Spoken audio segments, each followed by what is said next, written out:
Hi మా నమస్తే. మనమైతే ఊర్లోకి వచ్చామో చూడండి. ఊర్లోకి వచ్చాక మనకి ఏం ప్రాబ్లం వచ్చిందో చూస్తే చూడండి. ఇగో పెద్ద సమస్య వచ్చి పడిందే. అయితే పని చేయట్లే.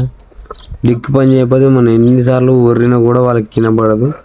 ఈ డెక్ అయితే చేయించుకున్న తర్వాతే వ్యాపారం వెళ్ళాలి. చూడండి మన డెక్ వైరింగ్ అయితే ఇట్లా ఉంటుంది చూడండి. ఇగో ఇలా టేపింగ్ చేయించినాం, ఎందుకంటే షార్టేజ్ కాకుండా. మనకైతే షార్టేజ్ అయితే మనకైతే ఇగో వైర్ మన BS6 వెహికల్ కాబట్టి బోర్డు పోయే అవకాశం ఉండదు. ఈ బోర్డు పోతే దగ్గర 10,000 అవుద్ది మనకైతే.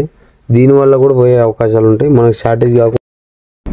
ఇప్పుడైతే కమలాపురంలో ఉన్నాం. మనమైతే వ్యాపారం చేద్దాం కాబట్టి మనకైతే డెక్ అయితే పని చేయట్లేదు. నిజరచన కూడా డ్యూటీ ఎక్కాల్సి వచ్చింది. ఇలాగే ఉంటాయి మన బ్రతుకులు. డెక్ ఆడితే కానీ తొక్కాడని బ్రతుకులు ఉన్నాయి. ఇలాగే ఉంటుంది. ఇంకా చూపించలేదు, ఎక్స్ట్రాగా ఉంటాయి కానీ ఇంకా చూపించలేదు మీకు అయితే.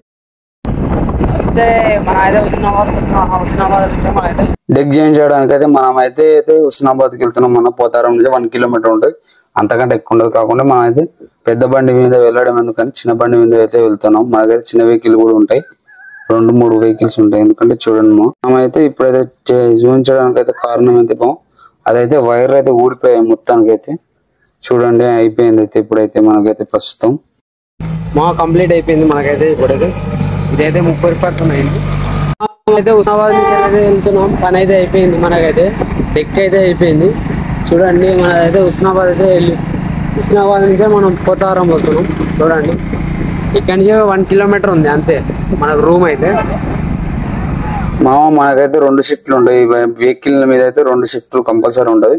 మనకైతే పొద్దున 4 గంటల నుంచి మధ్యాహ్నం 12 గంటల వరకు, మళ్ళీ మధ్యాహ్నం 3 గంటల నుంచి మాకు PM 6 గంటల వరకు, 6:30, 7 పడుతుంది. Like and share, subscribe. Part 2 కూడా